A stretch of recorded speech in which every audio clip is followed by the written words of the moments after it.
Assalamualaikum warahmatullahi wabarakatuh.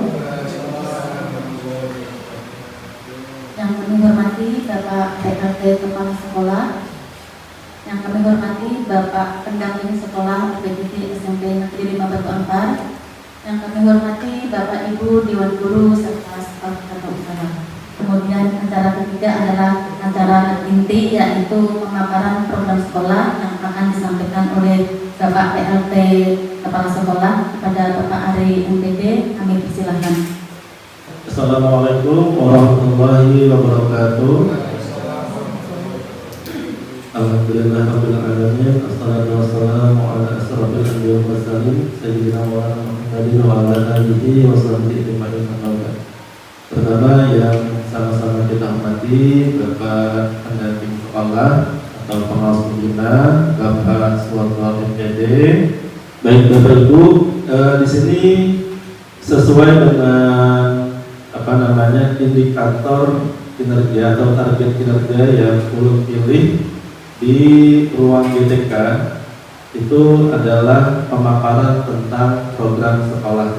Jadi ada beberapa target kinerja, tetapi di sini ulun memilih pemaparan atau presentasi program sekolah yang mana harus ulun sampaikan kepada seluruh guru dan karyawan di UPTD SMP Negeri 5 Batu Ampar.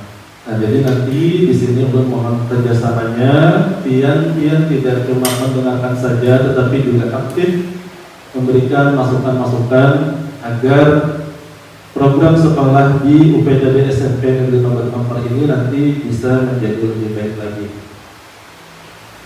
Yang pertama yang ingin saya sampaikan adalah kita patut bersyukur Bapak Ibu, di sini kita ditakdirkan oleh Allah Subhanahu wa taala untuk menjadi pendidik, yang mana pendidik itu adalah jabatan yang mulia. Nah, tentu harus kita jalankan amanah tersebut dengan sebaik mungkin. Jadi kita harus bersyukur Bapak Ibu ya, kita dijadikan pendidik di sini. Baik, untuk mengawali presentasi ulun, mungkin berdiri saja Bapak Ibu kan. Nah, ini tentang program sekolah yang sebenarnya sudah kita susun bersama kemarin, tetapi itu harus disampaikan kembali.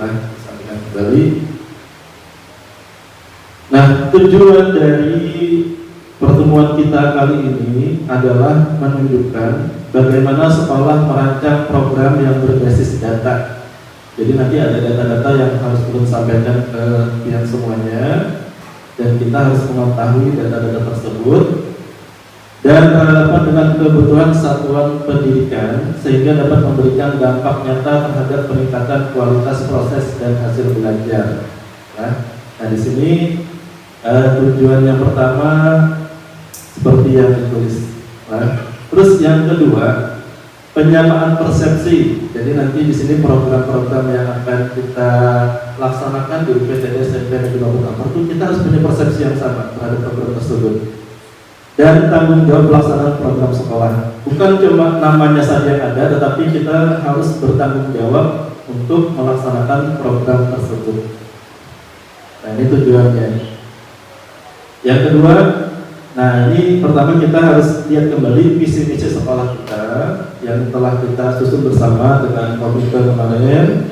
Visi kita mewujudkan warga sekolah yang religius, berkarakter, cerdas, menguasai iptek, serta berperan aktif dalam melestarikan budaya dalam lingkungan yang nyaman dan aman. Nah, jadi ini kemarin ada masukan dari Bapak Pendamping Sekolah.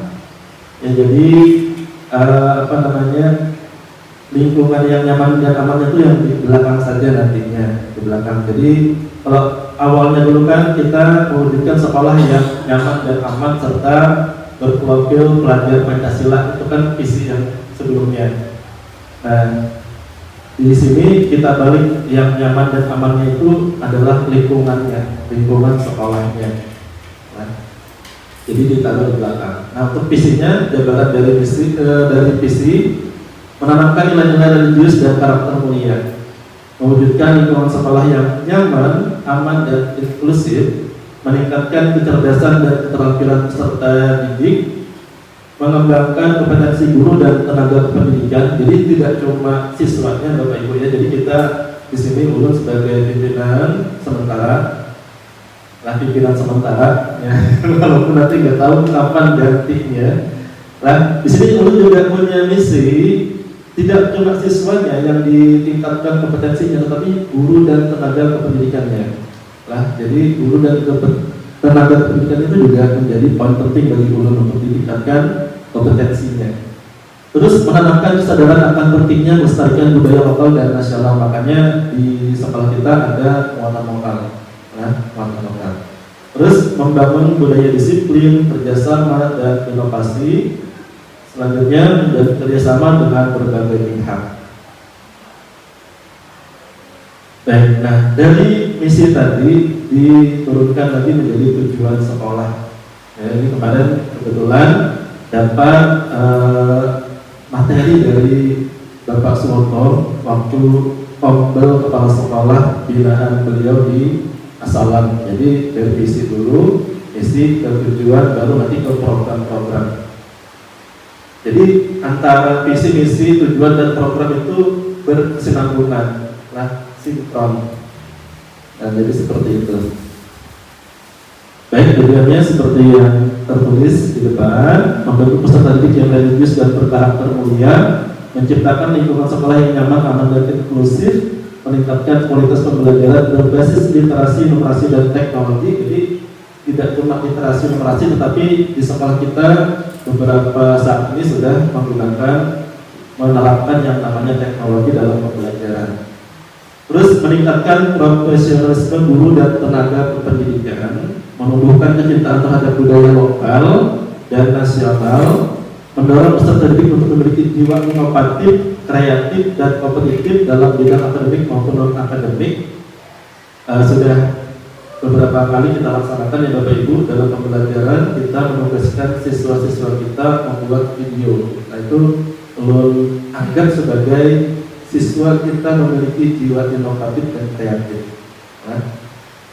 Hanya kompetitifnya mungkin yang belum, menjalin kerjasama dengan berbagai pihak. Nah, ini yang masih menjadi PR kita sampai saat ini. Mungkin kita baru kerjasamanya dengan pihak komite dan sedikit kerjasama dengan pihak kesehatan, bidang kesehatan baru sedikit. Nah, tapi makanya ini nanti akan kita turunkan menjadi program. Mudah-mudahan kedepannya kita bisa sedikit-sedikit mencapai tujuan sekolah kita. Nggak langsung tahun ini Bapak Ibu ya. Jangan dalam benak kita, jangan overthinking dulu bahwa program-program ini harus kita capai dalam tahun ini. Kita bertahap saja karena kita juga baru belajar, dan tentunya nanti kita harus selalu berkoordinasi dengan Bapak pendamping sekolah kita. Baik, nah ini data dukungnya. Jadi di sini ulun nggak cuma bikin program saja, tetapi di sini juga data dukung. Data dukung utamanya itu adalah dari rapor pendidikan. Ini yang terbaru, baru rilis kemarin pada bulan Maret. Nah, alhamdulillah di sekolah kita ini, kalau kita perhatikan Bapak Ibu ya, mungkin ada Bapak Ibu yang sudah membuka rapor pendidikan, ada yang sudah mempelajari, tapi mungkin ada juga yang baru lihat hari ini. Nah, ini ulun menjelaskan di sini. Nah, di rapor pendidikan itu ada 6 komponen. Yang pertama adalah kemampuan literasi, kemampuan numerasi, karakter, terus ada iklim keamanan sekolah, iklim kebinekaan, dan kualitas pembelajaran. Yang mana alhamdulillah pada tahun 2025 ini semua komponen itu berwarna hijau. Artinya kita ya secara dari kementerian menilai kita, dari asesmen nasional dan dari Sulingga, survei lingkungan belajar, itu menilai kita, kondisi sekolah kita itu semuanya baik, Bapak Ibu, semuanya baik. Nah, ini yang kuning tahun 2024, sedangkan yang hijau ini tahun 2025. Kalau kita lihat grafiknya, ada satu komponen saja yang turun, yaitu di bagian literasi, tapi nggak terlalu signifikan, masih hijau, penurunannya cuma sedikit lah. Nah, tetapi tetap menjadi perhatian kita lah, bukan berarti turunnya cuma sedikit. Nah itu, tapi perlu kita pelajari kenapa itu bisa menurun.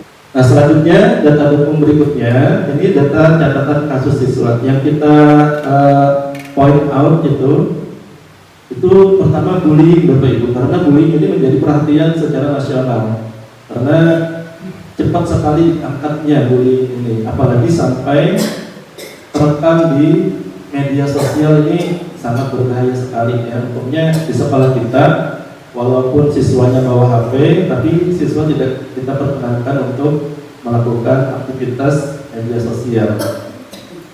Nah, bullying ini kita ngambil datanya, data lengkapnya itu tahun 2023 dan 2024. Sedangkan 2025 kan masih baru berjalan, jadi tidak lengkap datanya.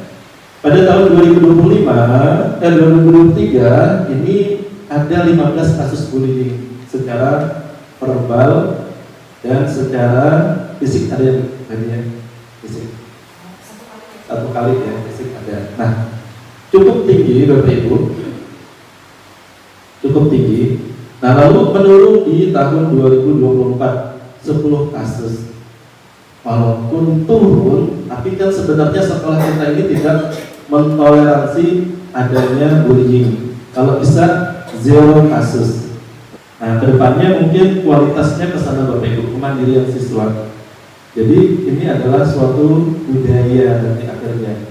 Jadi kalau bisa pas waktu sholat yang sudah ditentukan oleh sekolah, ya kan, kita kan sholat itu istirahat dulu jam 12.20, baru nanti sholat jam 12.40.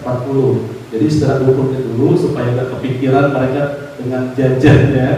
Nah itu kita suruh sholat dulu, suruh belanja dulu baru sholat nanti jam 12.40. Nah kita harapkan pada jam 12.40 itu mereka dengan mandiri, dengan instruksi diri sendiri, dia bisa mengambil air wudhu secara mandiri tanpa disuruh-suruh oleh gurunya. Nah yang perlu kita sadari Bapak Ibu, orang tua siswa itu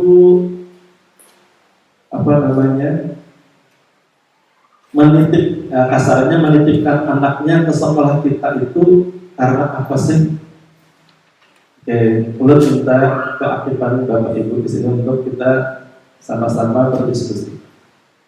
Apa sih keunggulan sekolah kita sehingga orang tua siswa itu rela untuk menitipkan anaknya ke sekolah kita? Oke, silakan Bapak Ibu, ada yang ingin memberikan pendapat?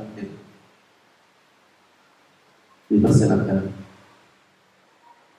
Ada? Ya, silakan.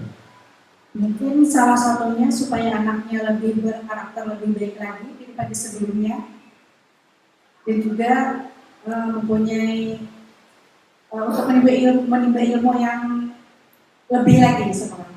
Menimba ilmu, lebih berkarakter, lebih menimba ilmu. Oke, terima kasih Bu Haji ya. Jadi menurut Bu Haji, orang tua itu rela menitipkan anaknya sendiri karena dianggap sekolah kita itu bisa meningkatkan karakter yang baik dan menambah ilmu tentunya ya. Oke, kita keep dulu. Silakan Bapak Ibu yang lain, mungkin ada yang ingin berpendapat. Selama Bapak Ibu ngajar di sini nih, ada yang sudah puluhan tahun, ada yang baru kan ya. Kalau Bapak Ibu lihat atau Bapak Ibu dengar-dengar di masyarakat sekitar kita, kenapa sih orang tua itu kok rela menitipkan anaknya di sekolah kita? Nah, silakan. Ini juga menjadi masukan bagi ulun ya, terutama yang domisilinya di sini tentunya. Nah, apa sih kok bisa orang tua itu menitipkan anaknya di sekolah kita? Dari segi keamanan, ya. Aman seperti itu. Soalnya kalau keluar dari daerah ini kan terus sering motor ya. Itu kan di jalan tuh khawatir kalau terjadi apa-apa. Pengalaman beberapa tahun yang lalu ya orang seberang itu meninggal Pak. perjalanan sekolah yang orang di sini memanfaatkan yang di sini aja dengan desa jauh supaya aman anak ini. Dan rata-rata anak di sini ditinggalkan orang tuanya kerja, Pak. Jadi mereka orang tua itu ya sudah, aku di sini juga dengan anak-anak insya Allah aman pergi kerja sedang dengan tenang gitu. Baik, jadi alasan kedua amanan. Iya. Yang ketiga Bapak Ibu ada lain kah alasannya? Silakan Bu. Jadi saya berdasarkan kemarin ada ketemu dengan calon wali murid. Kalau saya di Pak Bimo itu tanya soal pendaftaran siswa baru. Nah, kemudian dia cerita gitu kan. Terus saya tanya, nggak pondok Pak, saya bilang begitu kan. Ternyata dia punya pengalaman yang pahit ya, atau tetangga ini. Dan di sana banyak bullying. Makanya mereka khawatir si orang tua ini tadi kan. Jadi lebih memilih ke sini itu yang pertama. Kemudian yang kedua, jaraknya lebih dekat. Ya. Jadi artinya apa? Ada kepercayaan dari wali murid walaupun masih calon ya kepada sekolah kita. Kemudian yang kedua, beliau memikirkan masalah biaya. Kalau di sekolah lain, misalnya di pondok itu biayanya lebih mahal.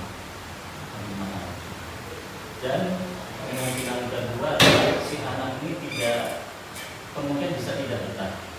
Berdasarkan pengalaman beliau melihat tetangganya tadi.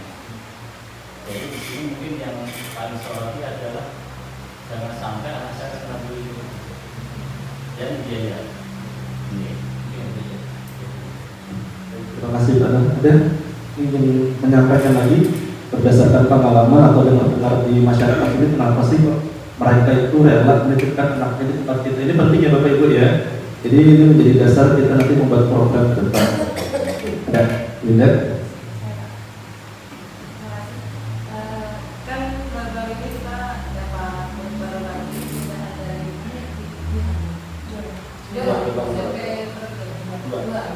Nah, orang tuanya tuh malah senang melihat anak-anak ini nggak bawa HP, Pak. Ini bagusnya tuh programnya SMP katanya nggak bawa HP. Jadi kan kalau nggak bawa HP itu semuanya tuh malah kenal nama akrab gitu. Kalau dia masing-masing bawa HP kan nanti main TikTok terus main HP. Ditanya aja sama satu kelasnya aja, teman satu kelas nggak hafal gitu. Kemudian saya dengar juga ada sholat jamaahnya Bu ya. Iya, saya bilang kan bagus Bu, anak saya ini kalau disuruh sholat susah gitu. Alhamdulillah sebenarnya nggak cuma orang tua ini jihad, tapi beberapa kali orang tua kalau mau masuk ke sekolah kita Pak pasti ngomongnya gitu. Senang Bu ada program sholat berjamaah karena saya tuh susah sholatnya gitu Pak. Dan paling enggak sekolah kita ini programnya kelihatan gitu. Oke, cukup dulu Bapak Ibu ya. Nanti ditahan karena durasi juga. Nah, baik, jadi kalau kita dengar di awal itu ulun hampir putus jantungnya. Kenapa Pak? Alasannya cuma alasan sepele tadi lah. Artinya nggak ada keunggulan apa-apa di SMP kita ini sehingga mereka itu rela menitipkan anaknya di tempat kita. Maksud ulun itu seperti ini, misalkan, oh kalau saya sekolahkan anaknya di SMP 5 Batu asalnya nggak bisa bahasa Inggris, lulus dari SMP 5 Batu bisa ngomong bahasa Inggris. Itu maksud ulun maksudnya, tapi itu yang contoh yang sangat sangat ekstrimnya lah. Contoh ekstrimnya itu seperti itu, sehingga bayar pun mereka rela gitu loh sebenarnya, apalagi gratis, ya kan? Itu maksudnya keunggulan yang ingin kita dengarkan dari masyarakat. Mereka rela menitipkan, tapi yang pertama tadi ya memang karena aman, alasan keamanan. Yang paling utama ya memang itu, daripada anaknya meninggal kan, lebih baik aman di sini dekat. Nah, terus ya alhamdulillahnya ternyata program kita ini terdengar sampai keluar ya. Program yang sudah jalan yaitu adanya sholat berjamaah dan adanya program anti bullying Bapak Ibu ya. Program anti bullying itu sebenarnya kita sangat proaktif dan sangat responsif terhadap adanya kasus bullying di SMP kita ini. Nah, kemarin kita sudah pernah mengundang dari Polres untuk sosialisasi masalah anti bullying. Terus kita juga ini kedepannya akan membentuk sahabat BK untuk mengurangi lagi kasus-kasus bullying, kalau bisa nanti sampai zero kasus ya. Nah, jadi itu Bapak Ibu penting kita mendengarkan dari masyarakat. Nah, penting dari masyarakat. Kenapa sih kok? Apa sih yang diinginkan masyarakat sehingga dia itu nggak perlu jauh-jauh menyekolahkan anaknya, apalagi masyarakat sekitar sini cukup di SMP kita sini saja. Nah, tetapi tadi sedikit data tadi masih belum bisa menggambarkan keunggulan sekolah kita. Nah, makanya di sini kita nanti sama-sama apa sih yang bisa kita unggulkan sehingga mereka itu lebih punya keyakinan yang kuat, punya keyakinan yang lebih, sehingga benar-benar mereka itu ibaratnya lah bayarin akun sekolah di sini. Baik, nah dari situ tadi maka muncullah program-program kita yang sudah kita sepakati bersama. Ada 6 program di sini yang kita canangkan untuk tahun ini. Yang pertama adalah religius dan berkarakter, yang kedua cerdas dan menguasai iptek, yang ketiga sekolah aman dan nyaman. Tadi masuk di sini ya Bapak Ibu ya, karena tadi kata Pak Nur ada kasus bullying di sekolah-sekolah lain. Ya paling enggak di sekolah kita enggak ada kasus bullying berarti. Nah itu yang kita canangkan. Nanti kegiatannya apa kita programkan. Terus yang keempat peningkatan mutu layanan pendidikan. Yang kelima sekolah sehat, dan yang keenam itu penguatan tata laksana sekolah. Jadi semuanya seluruh warga sekolah di sini terlayani dalam program-program sekolah ini. Baik, untuk yang pertama, kegiatannya adalah yang pertama sholat duha berjamaah. Ini walaupun sudah jalan sekitar 4 tahunan ya Bapak Ibu ya. Terus sholat zuhur juga sudah jalan sekitar 4 tahun kalau lebih dari 4 tahun kegiatannya. Sholat asar baru saja. Kenapa? Karena kita baru Februari tadi melaksanakan 5 hari sekolah.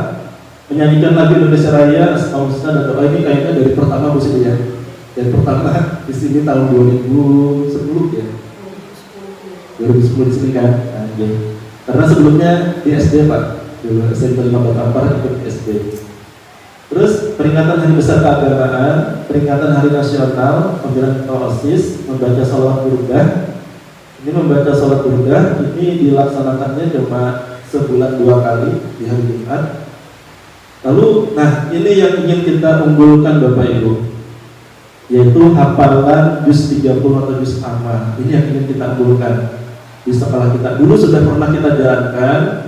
Karena tidak terencana dengan baik, akhirnya program itu tidak terlaksana. Sudah beberapa kali setoran hafalan, ya karena tidak terencana tadi ya, akhirnya urung dijalankan. Nah ini kita hidupkan lagi, hafalan juz 30 ini. Pesantren Ramadan ini kegiatan bukan murni dari kita, tetapi memang ada dari nasional ya, dari pusat ya. Terus tadarus Al-Quran, ada senam, ada seni tari, ada muatan lokal. Kalau muatan lokalnya di sekolah kita itu adalah kalau di dalam intra itu adalah pendidikan Al-Quran ya. Tetapi kalau pendidikan Al-Quran dan masyarakat sejajar itu Bapak Ibu ya. Nah, itu terus ada maulid habsi yang berupa ekstra kurikuler. Nah ini adalah kegiatan-kegiatannya yang mana sudah kita bagi. Kemarin ada penanggung jawabnya Bu Siti, sedangkan pelaksana kegiatan-kegiatan itu sudah kita bagi-bagi kemarin. Nah, sudah kita bagi-bagi, kita jadwalkan. Nah ini. Jadi yang perlu kasih warna itu yang kita unggulkan Bapak Ibu, yang kita unggulkan.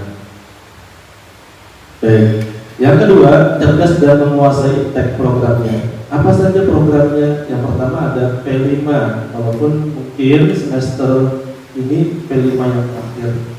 Nah, terus ada pembelajaran berbasis literasi dan numerasi. Nah, ini di sini ulun tekankan ke pihak-pihak bahwa nanti di setiap pembelajaran itu diawali dengan adanya stimulus, ya, yang kita cetak di kertas itu ya Bapak Ibu ya.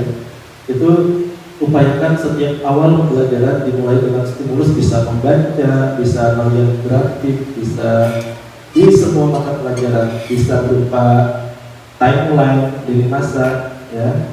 Administrasi sekolah yang harus dikerjakan oleh TU, ya, ini nanti harus teradministrasi dengan baik. Terus ada sarana promosi sekolah, kita punya web sederhana, punya media sosial, ada YouTube, ada Instagram. Nah, lalu di sini juga ada rapat kerja. Insya Allah nanti rapat kerjanya dilaksanakan bulanan. Ya, semua yang terkait dengan sekolah itu kita rapatkan. Ya, bukan cuma tentang siswa, tentang nilai siswa, tapi bagaimana agar kegiatan kita dalam sekolah ini dapat berjalan dengan baik. Lalu ada evaluasi program dan kegiatan. Nah, ini yang penting Bapak Ibu. Nah, di sini kita membuat program itu bukan cuma namanya program lalu dijalankan, ya sudah jalan aja seperti itu. Tetapi bagaimana program ini dapat berdampak kepada siswa. Nah, karena apa? Karena dengan program yang berdampak kepada siswa itu tadi, mudah-mudahan itu menjadi trigger bagi orang tua siswa, terutama orang tua siswa yang lain, supaya mereka nanti bisa mau menyekolahkan anaknya di sekolah kita ini. Nah, itu perlu kita evaluasi. Misalkan kenapa sih program ini kok tidak berjalan dengan baik? Apa kendalanya? Nah, itu nanti tolong koordinator setiap program itu melaporkannya minimal 6 bulan sekali. Makanya ini masukkan ke dalam program penguatan tata laksana sekolah. Untuk formatnya sudah dibikinkan Bapak Ibu. Untuk formatnya nanti seperti ini. Nah, ini ada monitoring dan evaluasi program sekolah tahap 1. Artinya nanti kita kemungkinan di bulan Juni akan melaksanakan monitoring dan evaluasi. Jadi mohon nanti dia kumpulkan data-datanya. Misalkan ini ke, nah ini Bapak Ibu, program sekolah aman dan nyaman. Ada gerakan anti bullying. Kita indikatornya kan terpilihnya data anti bullying kayak kemarin ya. Ada, lalu menurunnya kasus bullying, yaitu 0 kasus bullying. Harapan kita itu. Nah, lalu nanti capaiannya seperti apa? Nanti bisa dilihat di buku catatan kasusnya Bu Fitri. Terpilih sudah, data anti bullying sudah ada, lalu 0 kasus. Kalau 0 kasus kan berarti mungkin kendalanya tidak ada. Tindak lanjutnya seperti apa? Lalu, nah ini bukti dukungnya tolong dilengkapi untuk setiap koordinator dan penanggung jawab kegiatan. Ya, Bapak Ibu, ya ini sudah bikinkan di Google Sheet, nanti kirim ke link di deskripsi grup kita. Nah, tolong diisi Bapak Ibu. Gunanya untuk kita ambil kebijakan di masa yang akan datang. Rekomendasi apa yang kita peroleh dari sini nanti, seperti itu. Baik, selanjutnya,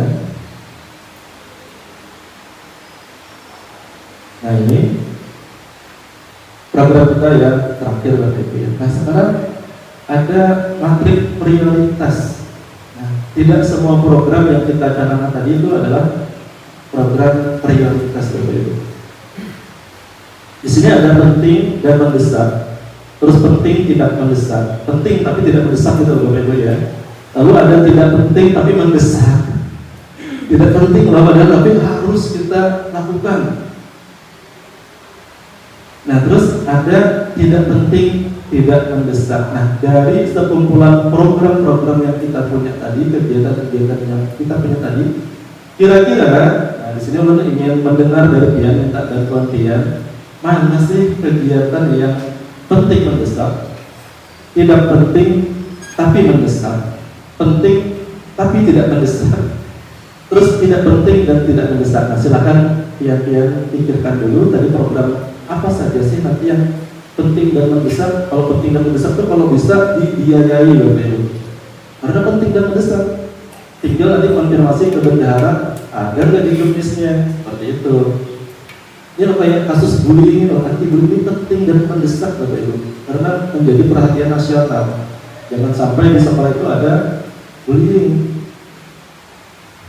Bukan cuma siswanya, gurunya dipermasalahkan nanti. Kayak berita-berita yang sudah kita dengar di televisi, ya kan? Nah, coba cari dulu kira-kira apa sih program dan kegiatan yang kita punya tadi berdasarkan matrik prioritas ini, kira-kira apa?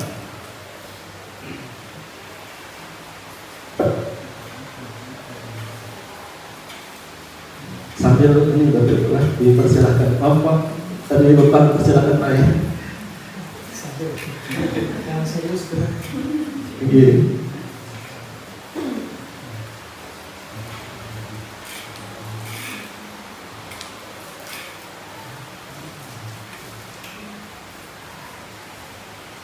Ini tadi ada beberapa kegiatan ya Bapak Ibu ya. Ini kan ada sekolah aman dan nyaman, ada cerdas dan menguasai iptek. Nah ini misalkan AMBK itu kira-kira masuk mana yang penting mendesak nggak?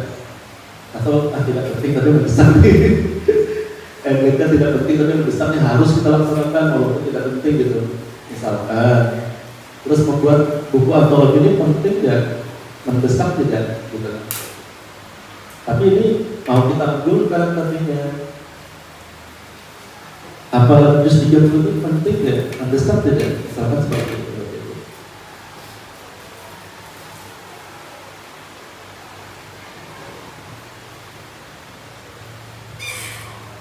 Dengan alasan-alasan yang ya, ini penting kok mendesak. Supaya mempersingkat waktu mungkin kita satu-satu aja ya Bapak Ibu ya. Nanti ini masuk yang penting mendesak itu yang mana dengan alasannya apa, silakan.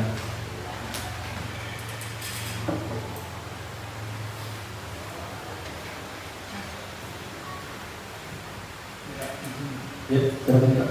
Oke, Pak Emma dulu ya. Terima kasih untuk waktunya Pak. Saya untuk program ini saya sebagian untuk sekolah aman dan nyaman Pak. Iya. Nah untuk dari program yang ada itu kita ada pemasangan CCTV dan juga membuat jalur evakuasi beserta titik kumpul dan juga mendatangkan narasumber dari Basarnas ya, Basarnas Pak. Nah untuk dari materi prioritas ini Pak, dari sekolah aman nyaman itu bisa masuk dalam bagian penting tapi tidak mendesak Pak. Nah itu yang bagian jalur evakuasi. Kenapa di lokasi kita ini untuk bencana alam ataupun banjir atau gempa itu ya alhamdulillah selama ini belum ada gitu Pak. Nah jadi itu mungkin tidak mendesak, tapi itu penting Pak untuk pertama sebagai pengetahuan siswa untuk jalur evakuasi nanti bila ada sesuatu yang terjadi walaupun sebagai pembelajaran di sini mungkin mereka nanti di tempat lain mengalaminya apa yang akan dilakukan dengan antisipasi. Lalu CCTV? Kalau CCTV itu penting Pak. Pertama tadi untuk memantau mungkin dari kejahatan, sama kemudian dari kita mengantisipasi bahwa nanti ada tindakan siswa itu bisa lebih terpantau gitu. Nah itu mungkin itu penting tapi tidak mendesak. Tapi kalau ada ya ada kan? Jadi ada kan? Tidak penting. Penting tapi tidak mendesak gitu lah. Ya, terus memang. Oke, cukup Pak. Oke, Bapak Ibu yang lain silakan. Bu Hadi. Baik. Ya, kalau menurut saya yang penting tapi tidak bisa itu salah satunya itu untuk kepala bersama yang dulu karena ada mungkin ada ini untuk siswa ya yang untuk hafal untuk bacaan atau biasa saja ada yang nggak hafal Pak. Ini kan kalau memang ada sedikit dia menghafal bersama itu paling kan bisa untuk apa untuk sholat itu Pak, sholat lima waktu yang jelas. Itu ya itu termasuk penting juga tapi tidak bisa. Artinya kan ya setiap hari itu pasti ada lah untuk membaca bersama itu supaya bisa untuk apa sholat lima waktunya itu Pak baca sholat pendeknya itu tahu karena yang kita tahu kan masih ada siswa yang apa yang saja tidak apa gitu Pak. Baik. Berarti lebih pentingnya banyak sholat ya? Iya. Oke, berarti harusnya kita nih tadi kegiatannya hafalan bacaan sholat dan gerakan sholat ya? Oke, baik, nggak apa-apa. Silakan Bapak Ibu yang lain. Ya, silakan Bu Siti. Terima kasih. Saya sebagai kegiatan keagamaan yang sering yang kita lakukan acara molek, terus ajaran, katakan kita haul bismillah, di situ ada kegiatan molek hasil. Untuk selama ini beberapa bulan kita akan vakum. Nah, sampai anak-anak mungkin lupa lah. Mungkin itu penting tapi tidak mendesak. Nah, bisa diberikan lagi lah untuk alat. Memang itu hanya beberapa. Sedangkan peminatnya ini kan banyak. Nah, ini kalau yang untuk lomba memang pas kan batasi anggotanya. Jadi mungkin alat itu pas saja. Tapi kalau misalnya ada acara yang kita rutin kan kita mengadakan maulid dan rasa baru itu pasti pakai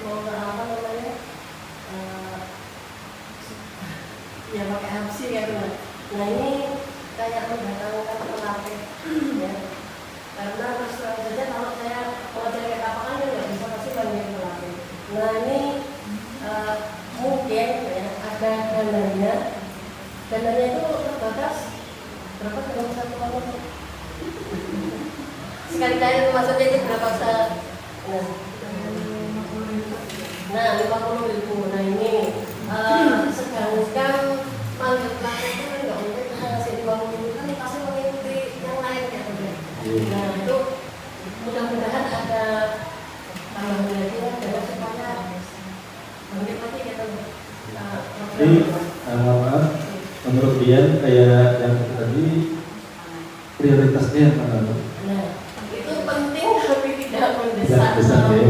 Jadi nggak bisa kita paksakan juga harus didanai gitu ya. Kemarin kan karena nggak ada mungkin ada yang lupa lah nyanyinya tapalannya itu kita akhirnya baca udah aja dia ada yang berat itu kalau nggak bisa dan itu penting bisa tapi tidak kecuali misalkan kalau nggak dilaksanakan itu berpengaruh besar terhadap sekolah kita, nah itu baru penting besar. Penting tidak besar ya. Jadi harapan di sini kita itu bisa mana sih yang lebih prioritas program kita itu, nah itu yang kita lakukan, yang kita kerjakan lebih maksimal. Nah itu tadi, nah, seperti jalur tadi kegiatan anti bullying itu penting dan besar Bapak Ibu. Kenapa? Karena melihat tadi masih adanya kasus bullying. Bahkan baru-baru ini ada lagi kasus bullying malah ada lagi muncul tahun ini loh. Nah itu baru ini adalah. Baik, kira-kira ada Bapak Ibu ingin menyampaikan dari kegiatan kita ini apa sih tadi yang penting dan mendesak kira-kira? Yang penting dan mendesak ada? Silakan Bunda. Kalau menurut saya penting dan mendesak sama yang itu anti-bullying. Karena insya Allah nanti akan saya ada perubahan di mana dana yang lain saya ubah jadi mengadakan pertemuan lagi dengan sumbernya psikolog dan siapa nama? Anissa, Ibu Anissa. Ibu Anissa, ya psikolog. Supaya paling tidak tidak cuma anak-anak yang paham karena rata-rata orang tua di sini waktu SD karena saya tinggal di sini kan anaknya membuli temannya itu kayak biasa aja gitu. Jadi kita tuh sebenarnya penting juga mengenalkan bullying itu ke orang tua. Jadi menurut anti bullying ini untuk mendesak nanti kalau saya akan anggarkan pada saat pertemuan dengan wali murid baru yaitu menjadi itu penting mendesak. Baik, terima kasih Bunda ya. Jadi ini memang menjadi perhatian kita Bapak Ibu lah. Jangan sampai gara-gara kebuli anaknya pindah. Kan jadi apa ya? Jadi citra yang buruk untuk sekolah kita gara-gara terbuli satu orang, terbuli pindah, kita jadi sorotan masyarakat, jadi anggaran Bapak Ibu. Jadi program sekolah itu ada yang bisa dianggarkan dan ada yang tidak harus dianggarkan. Yang bisa dianggarkan itu yang sesuai dengan Duknis yang paling jelas itu adalah kayak Ombel, MGMP, MKKS, Bintek, ANBK, pembelian kipas angin, pembelian listrik. Nah itu ada anggarannya di pos dan itu juknisnya jelas. Nah, sedangkan yang tidak bisa dianggarkan itu seperti kegiatan perlu anggaran tapi tidak bisa dianggarkan di pos, itu seperti kegiatan keagamaan Bapak Ibu. Kita rutin melaksanakan kegiatan keagamaan setelah 2 kali, ada maulid dan ada Isra Mi'raj, tapi kita nggak bisa bayar penceramahnya, kita nggak bisa mengadakan untuk konsumsinya Bapak Ibu. Karena pada juknis tidak ada. Nah ini, lalu bagaimana akhirnya ya kita kayak konsumsi itu mengharapkan dari siswa bawa sendiri-sendiri, bahkan sudah beberapa kali kita laksanakan, siswa membawa 2, satunya kita sumbangkan masyarakat sekitar. Itu mudah-mudahan nanti menjadi budaya di sekolah kita. Lalu kayak lomba 17-an itu kayak hadiahnya itu nggak bisa kita anggarkan di dana pos, tapi perlu dana. Nah, bagaimana caranya? Akhirnya siswa juga ya. Lalu ada juga kegiatan yang anggaran di sini Bapak Ibu. Jadi tidak semua kegiatan itu menggunakan anggaran ya Bapak Ibu ya. Nah, walaupun ada kegiatannya seperti sholat duha itu nggak perlu anggaran, zuhur tidak perlu anggaran, sholat asar tidak perlu anggaran, apalagi amal tadi juga tidak perlu anggaran sebenarnya. Nah itu adalah kegiatan-kegiatan atau program-program yang kita canangkan yang tidak memerlukan anggaran. Baik.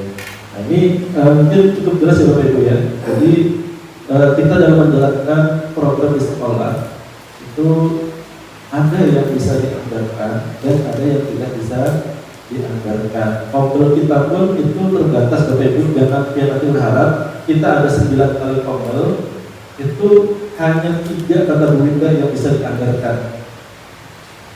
Hanya ada 3. Itu pun juga sudah melalui proses konsultasi dengan dinas pendidikan. Nah, tantangan potensi dan solusi. Baik, tantangannya. Nah, ini dari siswanya ya, kesadaran dan disiplin tadi. Makanya kayak sholat itu tadi masih perlu kita jalankan. Bagaimana ini kan hubungan dia dengan Tuhan. Kita ingin menjadikan siswa kita itu berkarakter, punya keimanan dan ketakwaan kepada Tuhan Yang Maha Esa. Jangan sampai nanti kalau dia tidak ada gurunya, tidak ada orang tuanya, dia tidak sholat. Nah, bagaimana kita membudayakan ini? Walaupun tidak ada gurunya, tidak ada orang tuanya, mereka sholat secara mandiri, entah itu sholat sendiri ataupun berjamaah. Nah, kemarin dapat laporan ketika bapak ibu gurunya sedang sibuk, kan, yang bapak-bapaknya terutama tidak ada, itu ada salah satu siswa yang memimpin sholat. Artinya sudah sedikit muncul kemandirian. Nah, lalu kasus bullying masih tinggi, walaupun tadi terakhir ada 5 kasus bullying 2024 itu kita anggap masih tinggi ya BPB ya.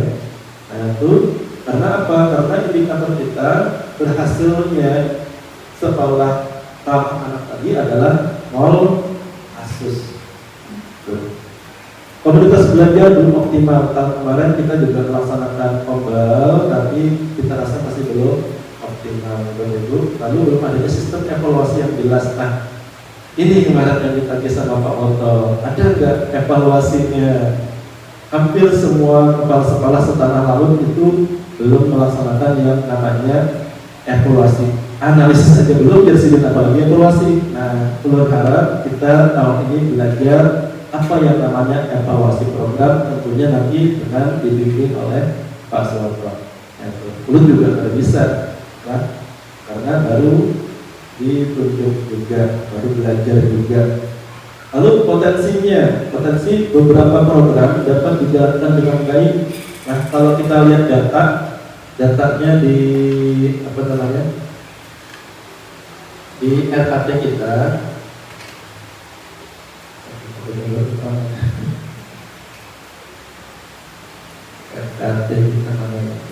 di RKT itu ada capaian program tahun sebelumnya Bapak Ibu. Capaiannya di situ kita tulis ya. Capaiannya kita tulis. Nah itu kayak sholat berjamaah, terus kegiatan-kegiatan agama itu sebenarnya dijalankan dengan baik Bapak Ibu. Sudah dilaksanakan dengan baik.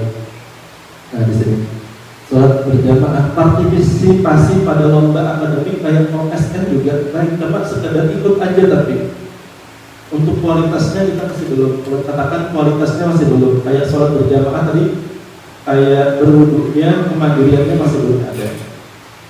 Nah, terus lomba di bidang akademik kita baru ikut serta, belum sampai pada mencapai prestasinya, baru ikut serta. Kalau guru-gurunya sudah kayak Bu Winda, Pak Tommy, terus Pak Nur, kemarin sudah sampai mendapatkan juara. Kalau Pak Tommy sama Pak Nur sudah sampai di tingkat provinsi kemarin ya, untuk lombanya. Nah, mudah-mudahan guru-guru yang lain juga ikut terpacu ya, ikut lomba, supaya menjadi inspirasi bagi siswa-siswa kita semua. Terus ada CCTV, sudah ada potensi, tapi bisa nggak CCTV itu kita jadikan kelebihan gitu? Nah, terus air bersih, listrik, dan lain-lain itu potensi yang kita punya. Air bersih ada, nah, tapi kadang-kadang juga macet, Nah itu bagaimana supaya air bersih yang kita punya ini kita jadikan potensi, seperti salah satunya untuk berwudu tadi. Nah, lalu solusinya apa? Solusinya peningkatan dan pencegahan bullying melalui kegiatan-kegiatan kayak seminar-seminar, kayak parenting ya. Nah itu Bapak Ibu, yang kalau itu tadi kita anggap penting dan mendesak, tentu kita perlu penganggaran, nah, dan segera dilaksanakan. Terus koordinasi pelaksanaan kompel. Jadi kemarin itu kan yang penting kompel itu jalan aja, belum ada penanggung jawabnya. Seperti sekarang ini ada penanggung jawabnya Pak Imam. Nah itu tinggal dikoordinasi, dan alhamdulillahnya sudah dibuatkan jadwal oleh Pak Imam. Tinggal kita laksanakan. Sudah di-share di grup WA, tanggal sekian narasumbernya ibu guru siapa, moderatornya siapa, materinya apa sih kan. Tinggal biar saja persiapkan. Terus membuat sistem penjadwalan evaluasi. Nah ini Bapak Ibu ya, nanti solusinya program dan kegiatan yang sudah kita canangkan ini kita buatkan monitoring dan evaluasi. Jadi nanti direncanakan bulan Juni setelah kita penilaian akhir semester ya, dan nanti di bulan Desember itu kita buat jadwal evaluasi. Baik, nah ini monitoring dan evaluasi. Monitoring setiap koordinator dan penanggung jawab. Jadi tadi setiap program itu ada koordinatornya. Kalau Bu Supri tadi ya penguatan tata laksana sekolah dia, nah itu nanti biar punya beberapa kegiatan. Setiap kegiatan itu ada penanggung jawabnya. Nah itu nanti biar berkoordinasi dengan para penanggung jawab untuk melaporkan ulur. Kalau masih jadi kepala sekolah ini kan, kalau tidak nanti dengan kepala sekolah yang baru. Nah ini paling tidak itu 1 bulan sekali untuk koordinasinya. Jangan sampai nunggu 6 bulan baru koordinasi. Nanti kita kehilangan bukti dukung. Nah kalau bisa 1 bulan sekali. Nah, lalu evaluasinya, nah nanti para koordinator ini kan memegang bukti dukung, lembar observasi. Nah itu nanti dikumpulkan selama 6 bulan, kita evaluasi bersama dengan kepala sekolah. Nah dari situ bila terdapat kendala-kendala, apa rekomendasinya? Atau program ini jangan lagi dijalankan di tahun yang akan datang, mungkin muncul rekomendasi seperti itu, bisa jadi. Nah, bisa jadi. Nah, itu Bapak Ibu. Nah, baik. Nah, itulah yang bisa Ulun sampaikan tentang pemaparan program-program sekolah, yang mana Ulun harap program ini bisa kita jalankan dengan baik, dan yang paling penting program ini memang berdampak kepada murid-murid kita semua, yang akhirnya apa?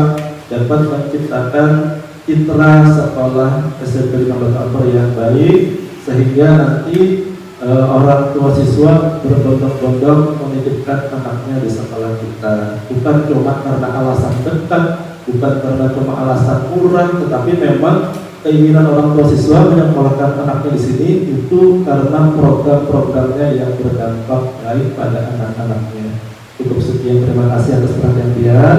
Mohon maaf apabila ada kekurangan dalam penyampaian, dan nanti mohon masukan dari Bapak Suwanto IPD terkait program-program sekolah SMP Model Tampar. Ulun akhiri dengan Assalamualaikum warahmatullahi wabarakatuh. Terima kasih, luar biasa. Tepuk tangan untuk Pak Arief. Sambil minumnya. Serius benar gitu.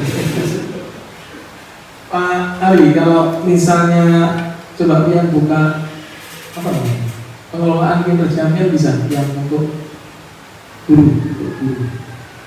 Sambil menunggu beliau, ada beberapa yang tadi saya cermati, saya catat sudah benar tadi masalah kegiatan keagamaan, kegiatan 17-an, kerjasama dengan wali murid, saya kira sudah benar. Karena memang kalau kita paksakan kita masukkan di anggaran pos, nanti malah kerepotan. Kalau memang itu di jurnis tidak dibenarkan, nanti malah repot. Saya kira benar.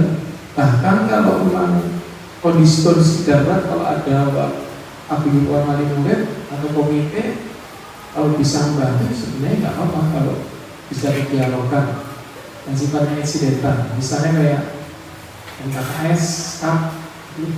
Kalau memang anggaran cuma nggak ada dan sangat mendesak, dipanggil komitenya mau berpikir bagaimana mungkin hanya beberapa orang yang mampu bisa menyumbang, mengapa tidak. Ini pendekatan saja sebenarnya, kebiasaan pendekatan terhadap masyarakat. Memang mungkin tidak semua wali murid bisa diajak seperti itu, tapi siapa tahu ada pengusaha, ada pengusaha 5 aja cukup aja sebenarnya. Kalau mereka memang ada kerelaan nanti untuk pendekatan. Ya ini narasumber juga terdapat dengan anggaran. Saya kira memang potensi mengoptimalkan potensi di dalam, saya kira juga memang penting. Ya, lebih bagus lagi sebenarnya, tidak harus narasumber itu dipaksakan dari luar, apalagi kalau di dalam sebenarnya punya potensi aja. Siapapun dari dalam kita masuk pengawasi ya. Jangan dianggap pengawasi adalah narasumber luar, ini narasumber dalam dan gratis harusnya.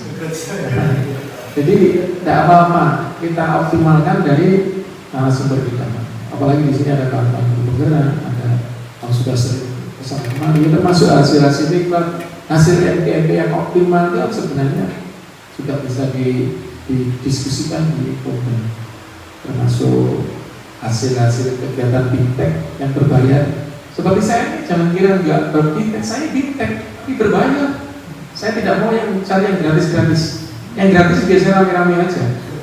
Ya, kita bintech panggil provinsi, panggil itu rame-rame saja untuk saya. Ketemu kawan, bla bla bla, nggak serius sih. Yang serius itu yang bayar. Karena begitu kita ikut bintech, kok berbayar, itu pasti banyak pertimbangan. Wah, penting sekali ini. Biasanya gitu.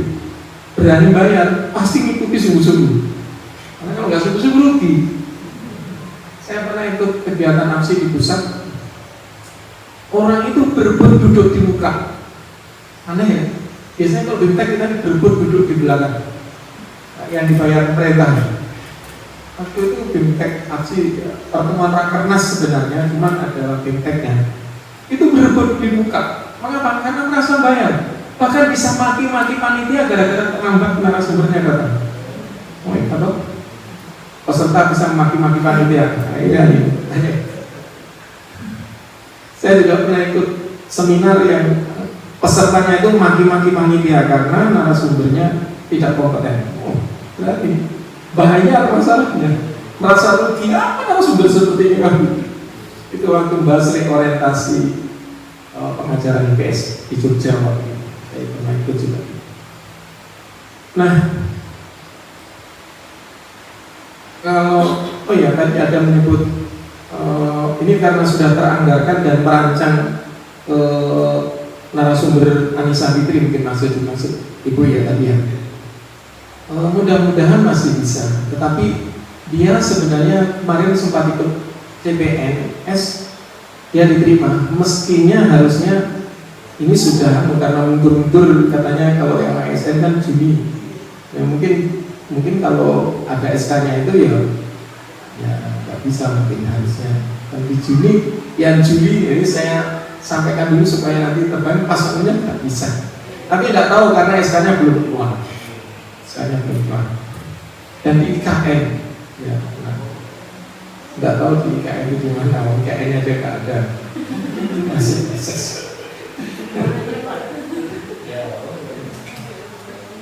Ya apa? Dia sudah sering jawab. Ya. Baik. Terus saya tadi meminta ke ini. Yang untuk apa ya? Kriteria ada nggak? Kriteria yang dipilih itu biasanya apa? Cek rubrik. Iya, sebagai guru. Betul. Nah, agak besar sedikit bisa. Mungkin kalau nggak terbaca karena mata saya sudah terbatas. Nah, Ibu Bapak, sekarang Bapak Ibu kan saya tidak akan mengupas tentang materi Pak Ari karena materi Pak Ari urusan kita, bukan urusan umum. Tapi secara umum bagus, sudah mengenai sasaran semuanya. Karena Pak Ari, Ibu kelihatannya mengambil tiga-tiganya ya. Tiga apa itu namanya Pak? Indikator. Nah, target perilakunya sampai mengambil tiga-tiganya. Untuk guru tiga-tiganya juga? Tiga-tiganya diambil, tidak memilih salah satu. Mengapa? Soalnya walaupun pilih salah satu, nilai konsentrasi tak untuk 3. Begitu? Daripada terjadi ini tidak terlaksana kan tidak ada. Masa? Itu mungkin di awal-awal dulu. Setelah kesini sebenarnya tereliminasi. Jadi kalau kita milih satu, ya muncul satu. Misalnya kita milih nomor 2, nomor 1, nomor 3 hilang. Bisa penilaian. Makanya dari waktu saya melihat punya Ari, Pak, tiga-tiganya keluar. Oh, berarti milih 3. Hebat juga ya. Dan memang yang harusnya begitu.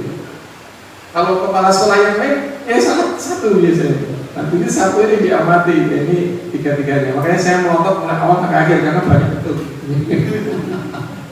Nah, kalau itu kalau menurut aturannya sebenarnya boleh milih satu ya. Boleh milih satu, boleh semua, tidak apa-apa. Ya. Bagus kalau pilih semua karena sebenarnya itu satu paket target perilaku itu. Nah, maksud saya yang terpenting adalah ini kan sampai ini anggaplah tiga-tiganya dipilih, tapi itu kan sebenarnya dinilai selama kapan? Selama setahunan. Iya loh. Misalnya saya observasi ini, jadi kan sudah diobservasi Pak Sol belum? Sudah. Setelah diobservasi berikutnya apa? Ya? Tindak lanjut. Artinya di perencanaan, kesepakatan waktu, kemudian observasi, pelaksanaan, kemudian tindak lanjut diperbaiki, kemudian waktu dilakukan penilaian akhir. Kan gitu kan? Artinya apa? Itu berproses kan sebelum nilai terakhir itu. Hanya ini yang dinilai.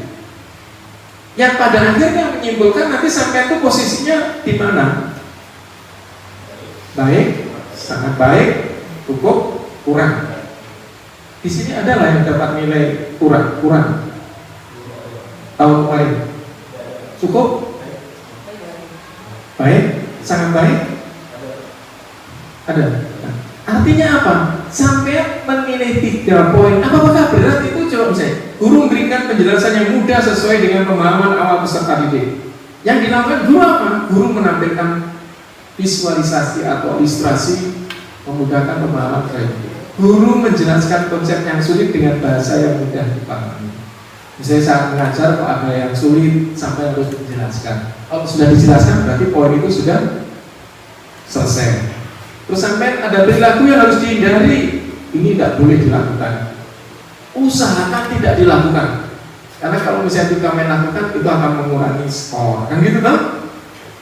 Artinya dengan sampai melakukan ini semua dalam waktu 1 tahun, yang perilaku yang dianjurkan dilakukan, yang perilaku yang harus dihindari selama 1 tahun, maka tidaknya minimal baik. Gitu. Sampai belum melakukan itu pikiran kepala sekolah kira-kira baik, kok sangat baik, kok cukup. Rata-rata kepala sekolah berpikir mesti baik. Nggak rela hati sampai nilai saya cukup, ya kan? Ya enggak. Sepanjang sampai nggak aneh-aneh gitu. Senang sampai lurus saja, jalannya lurus. Waktu masuk di datang, masuk kelas ya. Tapi nilainya baik, ya kan? Artinya kalau sudah baik nanti masuk ke kinerja, itu perkaliannya berapa? Kan itu nanti TMM itu ujungnya juga kinerja toh. Keluarnya mungkin perkalian, kalau baik berapa kalian? 100%. Keluarnya apa itu? Angka kredit kemudian larinya kemana? Ya pangkat. Sebenarnya kalau ujung-ujungnya apa yang sampai lakukan pada akhirnya keluarannya di angka.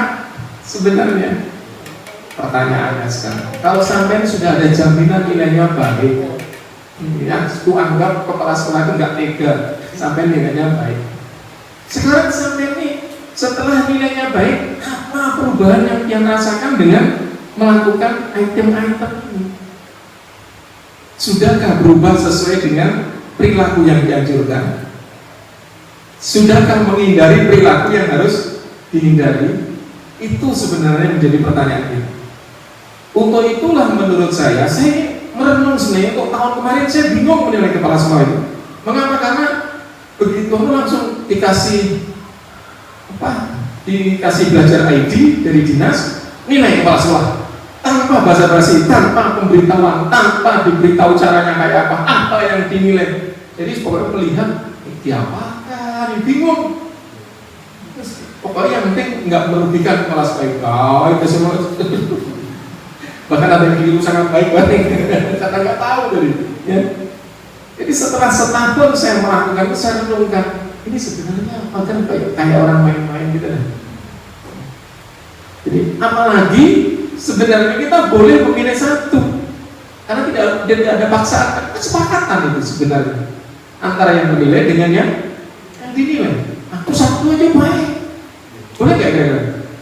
Ya boleh, emang nggak ada paksaan, itu boleh milih 1, 2, atau 3. Dan rata-rata kebanyakan saya nanya saya 3, dia main satu berarti di sekolah-sekolah. Ini hebat ya, tepuk tangan untuk sampean. Nah, jadi kalau gitu, itu mestinya diimplementasikan. Jadi jangan ujuk-ujuk dinilai. Nilai saya Pak, observasi saya Pak, enggak mestinya. Sampai latihan dulu. Makanya di Januari dia SKP, Februari Maret sampai mempunyai kesepakatan dengan kepala sekolah. Nah, Maretnya sudah mulai latihan kan? Latihannya kemana? Ke kelas. Dengan memperhatikan perilaku yang harus saya lakukan. Perilaku yang harus saya lakukan apa? Oh ini. Oh berarti saya kalau di kelas harus begini. Oh yang saya hindari ini. Oh saya di kelas tidak boleh. Ini tidak boleh. Terus poin-poin itu diterapkan terus. Nah karena diterapkan hari-hari di kelas manapun berusaha untuk menampilkan dirinya seperti itu, maka begitu kita sudah siap di kelas mana, tinggal menginformasikan kepada Pak Kepala Sekolah saya siap tanggal sekian jam ini di kelas ini. Karena sudah diuji coba terus. Setelah dinilai oleh Kepala Sekolah, dilakukan terus sampai akhir tahun. Sehingga itu menjadi karakter kita mengajar. Gitu.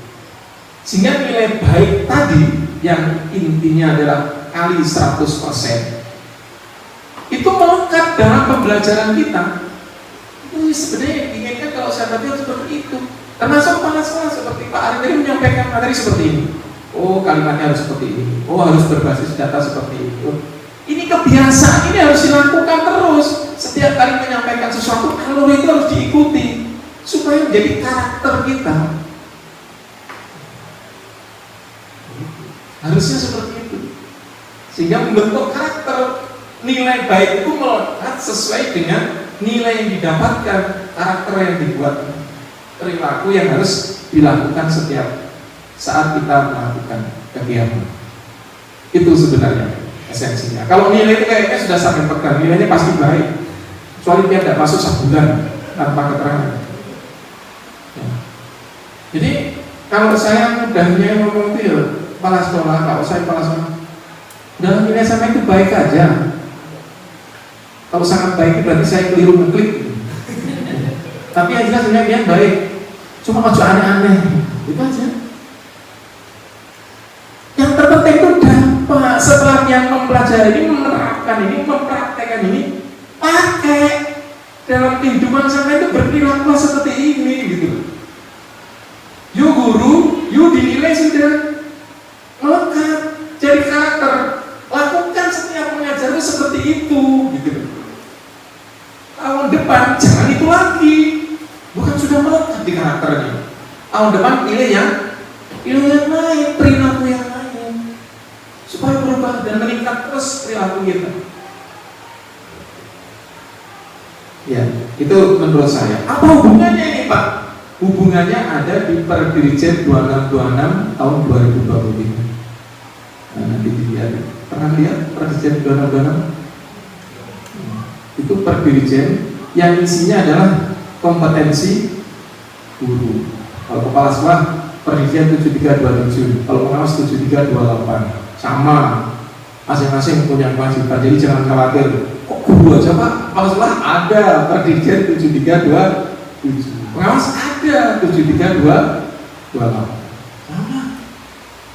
Kalau guru 26. Di situ dijelaskan kompetensi guru itu ada berapa? 4. Ya betul ya?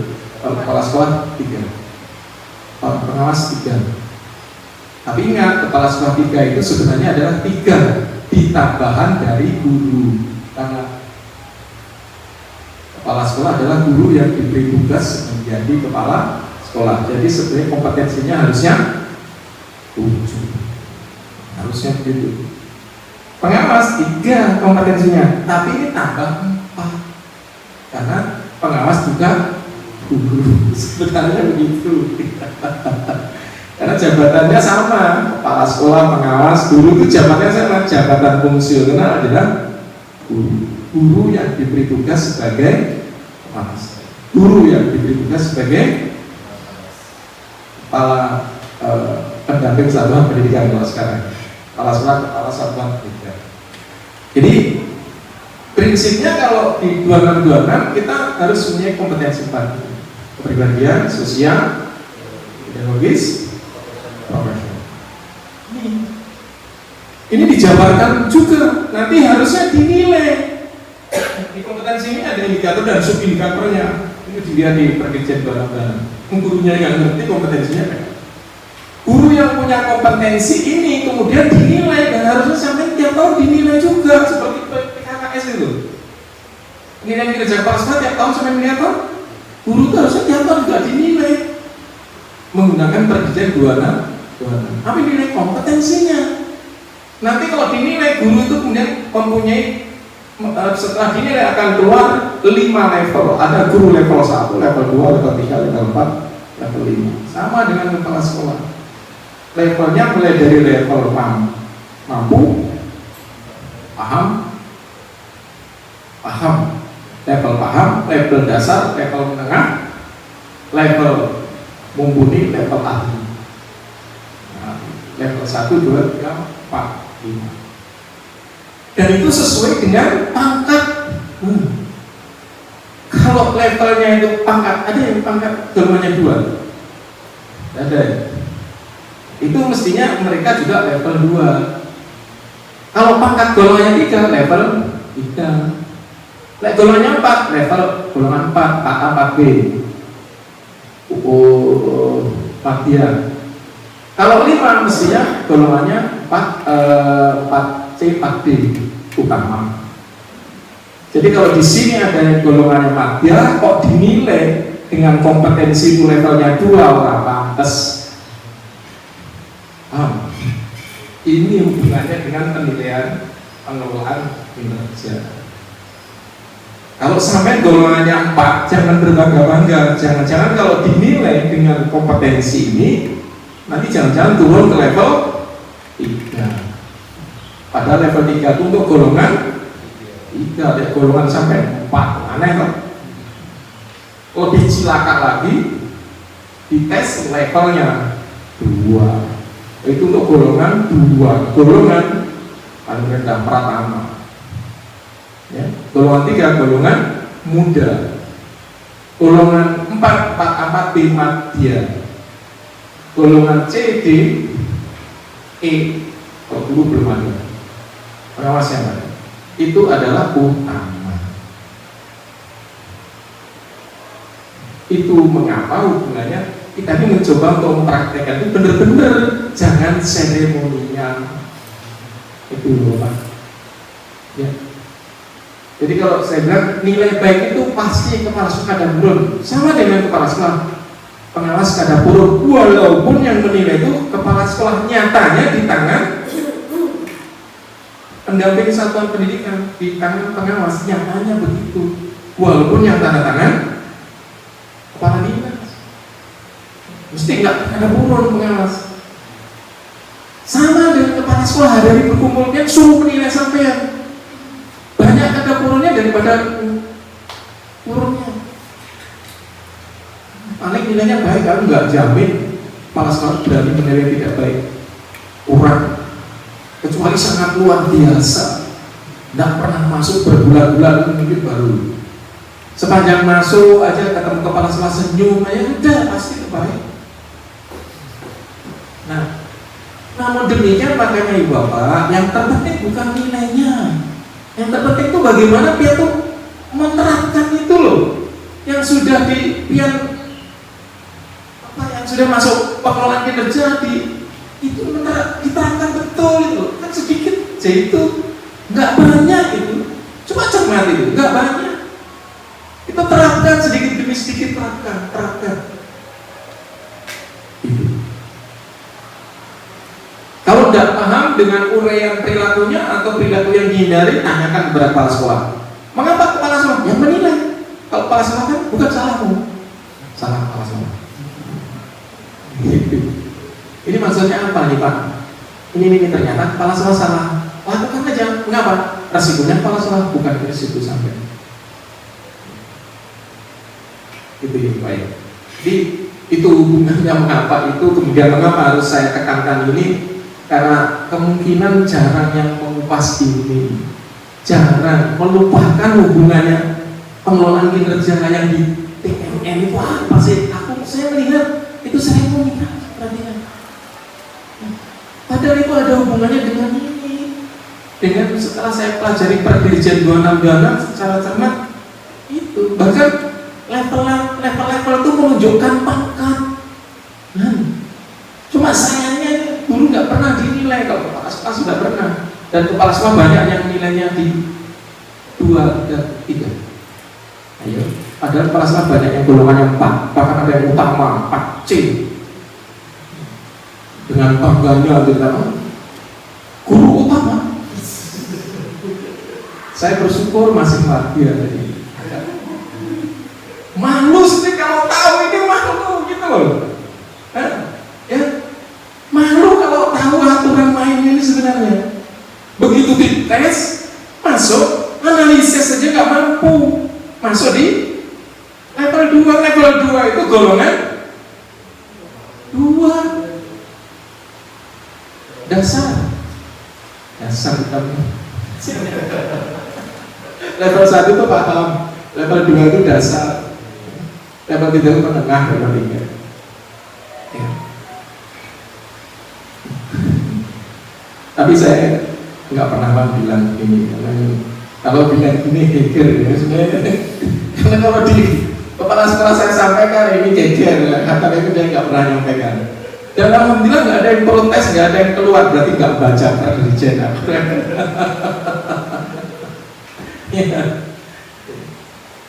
Harusnya kawan-kawan itu level 4 semua, karena rata-rata golongan 4 saya perhatikan. Entah 4 B, entah 4C. Kalau sudah 4C itu 4C, 4D itu kan sudah level utama.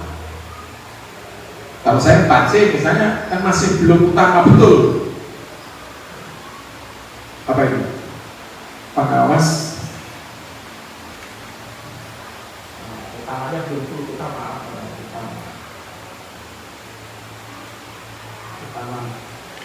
Utama apa itu kan? Saya lupa, kakak sendiri lupa. Jadi kalau misalnya yang golongan 4 yakinkan level pian kalau dites kompetensi pribadinya, sosialnya, pedagogisnya, profesionalnya itu masuk pada level 4. Jangan sampai turun di 3 atau 2. level 4 kecuali profesional. Kecuali yang untuk level 5 kecuali yang profesional itu boleh masuk di level 4 untuk yang utama. Yang utama. Karena level 5 itu berat. Level utama itu membimbing. Jadi kalau level 4 kalau guru ya, ini beda dengan kepala sekolah. Kalau guru level 4 itu berkolaborasi. Jadi sudah sering membagi-bagi, sering berdiskusi, sering itu kan. Sampai termasuk gitu kan? Kalau 4 harusnya sering berkolaborasi, sering memberi, sering menerima, sering berdiskusi, berkolaborasi untuk guru. Kalau level 5 utama itu membimbing, membimbing guru di bawahnya. Kalau ada kesulitan, tanya yang jabatannya level utama, yang pangkatnya utama, guru utama, itu harusnya gitu. Kalau yang di level menengah masih mendingan, mungkin mengevaluasi. Jadi semua program dia sudah mampu pada level evaluasi. Itu kalau kepala sekolah level 4. Tapi kalau guru level 3 evaluasi. Tapi program strategi pembelajaran dia mampu mengevaluasi. Ya ada sedikit perbedaan.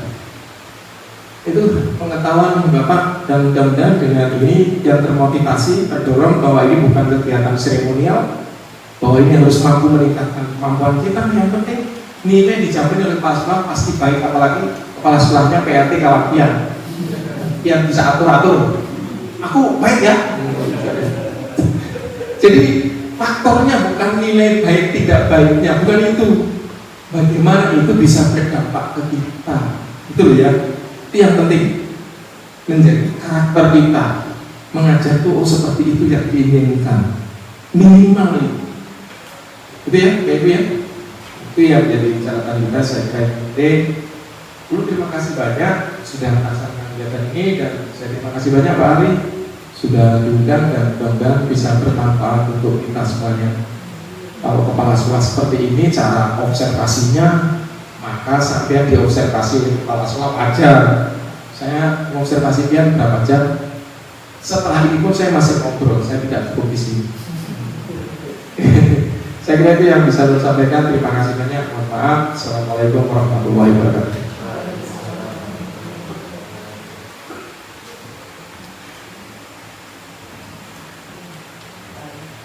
Terima kasih Bapak atas masukannya.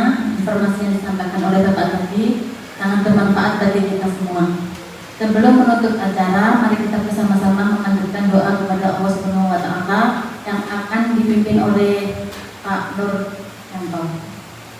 Pak Nur Yanto, silakan.